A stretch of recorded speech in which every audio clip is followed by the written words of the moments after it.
जाएं, वकला जो वहाँ पे होते हैं वो आर्ग्यू करेंगे केस, उनका एक अलग तरीका है, उन्होंने ओरली आर्ग्यू करना है, वैसे तो खैर रिटन में भी ब्रीफ जाता है बट वो एक अलग तरीका है।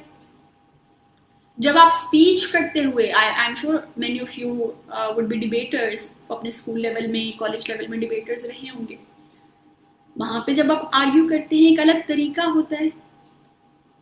तो उसी तरह जब आप CSS ऐसे लिखते हैं तो एक अलग तरीका है and it is very important, क्योंकि आपके CSS का कोई सा पास पेपर जरा उठा के पकड़े, ठीक है, 2021 का पकड़ लें, अभी जो रिसेंटली एग्जाम्स हुए हैं, तो उनमें आप देखेंगे कि एग्जामिनर्स ने लिखा हुआ है कि credit will be given for organisation, relevance, argumentation.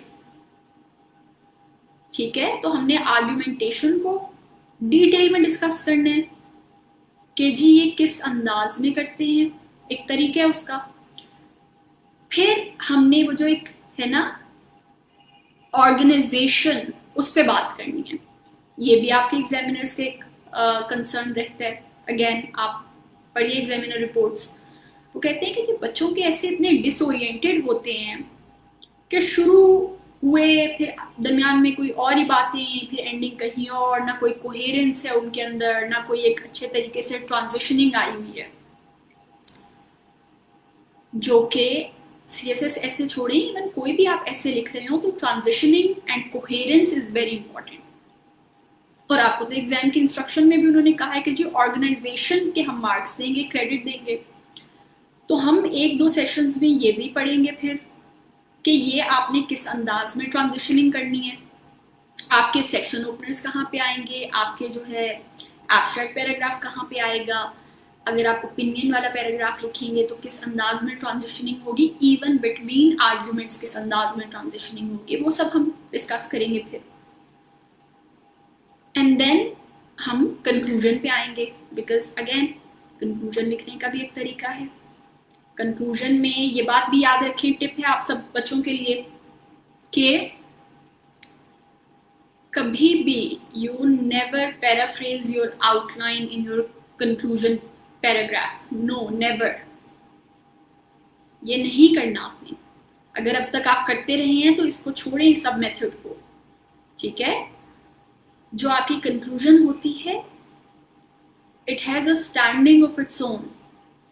हाँ, इसमें सर्टन ओवरलैप जरूर आएगा, क्योंकि आपकी कंक्लूजन ऐसी तो नहीं हो सकती कि जी कोई आपने अलग ही बात कर दी, पूरे ऐसे में वो चीजें आपने डिस्कस ना की हो और कंक्लूजन में कोई नई चीज आप उठा के डिस्कस कर दें, ऐसा नहीं होगा। आप नई चीज कभी भी कंक्लूजन में नहीं डिस्कस करेंगे।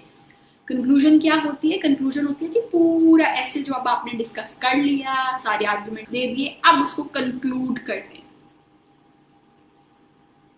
तो कंक्लूड करने का मतलब ये नहीं कि आप अपनी आउटलाइन को पैराफ्रेज करें, या कुछ बच्चे, जो मैंने स्टूडेंट्स में ये भी अक्सर देखा है कि वही सजेशंस वाली जो हेडिंग्स और वो होते हैं ना बुलेट पॉइंट्स, उठा के वही कंक्लूजन में लिख देते हैं। तो ये नहीं करना, इसका भी एक तरीका है लिखने का, वो फिर हम अच्छी तरह से डिस्कस करेंगे कि जी क्या तरीका है, किस अंदाज में हमने करना है। अच्छा, अब जी हमने आउटलाइन भी देख ली, हमने बॉडी दी, ऐसे को भी अच्छी तरह से देख लिया, स्टूडेंट्स का ब्रेनस्टॉर्मिंग सेशंस भी हो गए, उनसे कॉन्ट्रीब्यूशंस भी ले ली गई। फिर हम थोड़े कॉम्प्लिकेटेड टॉपिक्स पे भी आएंगे।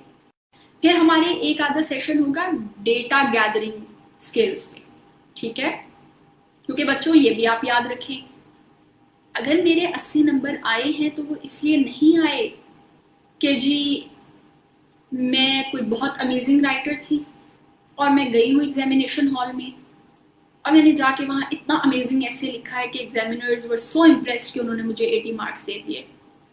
मैं ये कभी नहीं कहूँगी कि जी मैंने तो पहली दफ़ा कलम ही तब उठाया और बस पहली दफ़ा मैंने वन गो ऐसे लिखा and wow I scored 80। No, I went in there with solid preparation.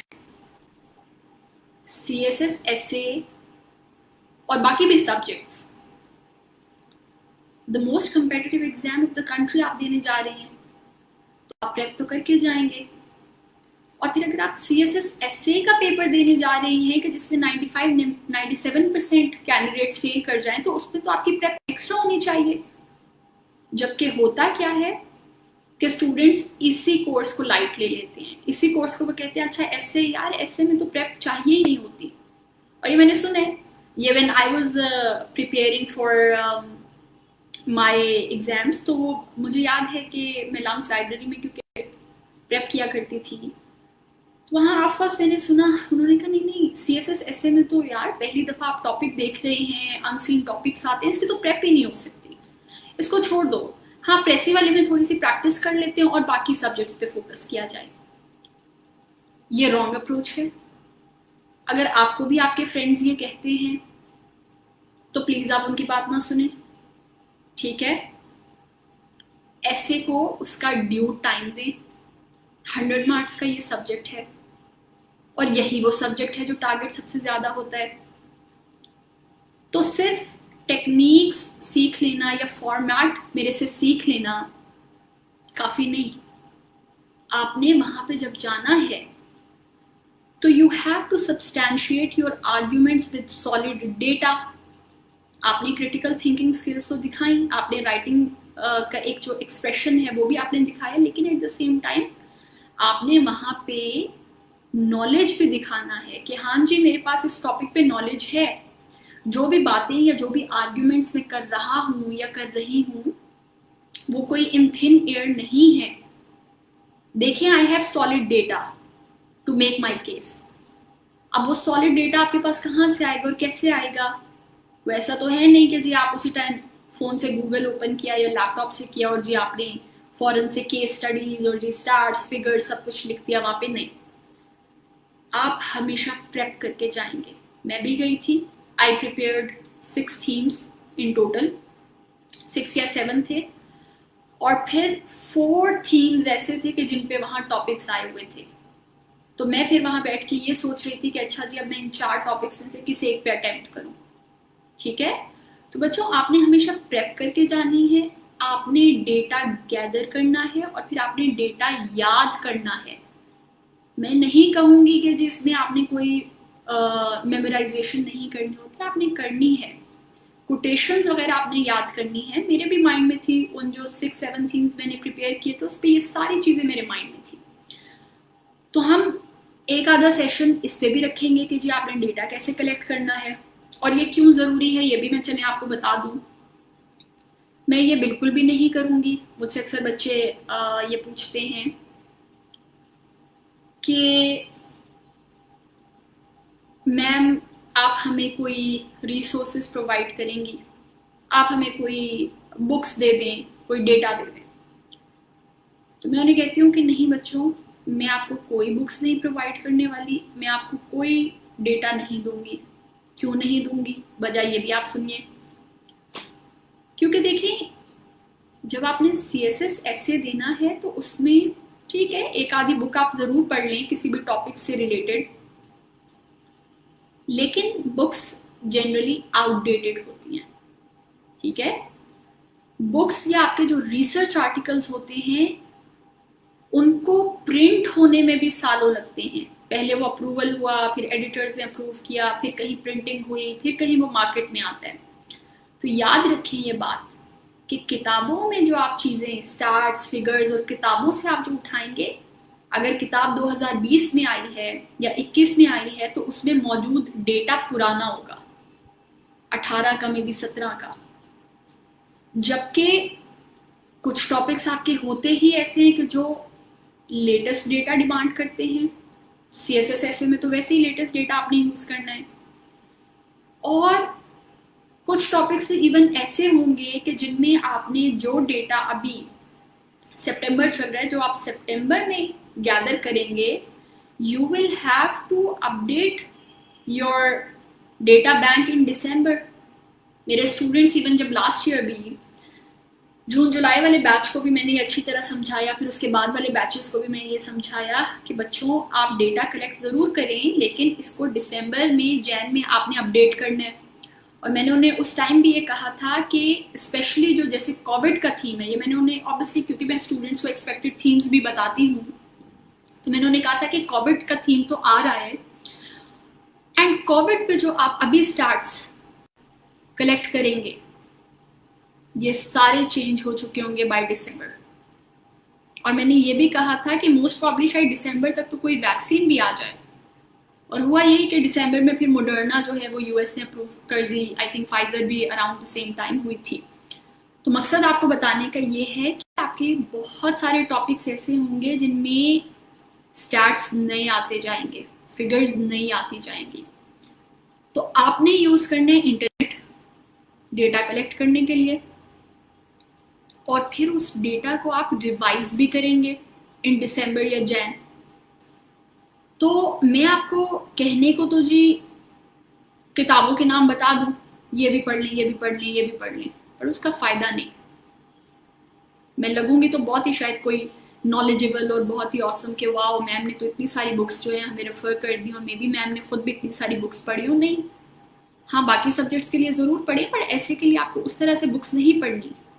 कभी आर्ग्यूमेंट्स के लिए चलें थोड़ी बहुत पढ़ लें, बट मेन जो आपने डेटा कलेक्ट करना है वो आप इंटरनेट से करेंगे। आपके पास यहाँ पे सारे न्यूज़पेपर्स, रिसर्च आर्टिकल्स वो सारे यहाँ अवेलेबल हो जाएंगे। तो हमारा एक आधा सेशन जो है वो इस पे होगा, ठीक है। अच्छा जी, उसके बाद हमने कुछ पास्ट पेपर्स डिस्कस करने हैं, वो हम करेंगे। आपकी जो भी क्वेरीज कंसर्न्स होंगी वो तो मैं in every session I try to address those. फिर एंड में जब हमने ऐसे को डिटेल में डिस्कस कर लिया, अब हमने हर चीज़ समझ ली ऐसे के बारे में, हमने एग्जामिनर रिपोर्ट्स भी देख ली, हमने पास्ट पेपर्स भी देख लिए, हमने सैम्पल्स भी देख लिए, ब्रेनस्टॉर्मिंग हो गई, सब हो गया। Then I give my students 5 topics and they have to write a full length essay. उन्होंने उन 5 में से कोई सा एक टॉपिक वो चूज करते हैं और फिर फुल लेंथ ऐसे वो लिख के सबमिट कराती हैं, जिस पे फिर उनकी इवैल्यूएशन होती है, ठीक है। तो ये रेगुलर जो सेशन है ऐसे का, उसका मैंने आपको बता दिया कि वो किस अंदाज में प्रोग्रेस करेगा। बहुत एक सिस्टमैटिक वे में हम कोर्स को चलाते हैं, ठीक।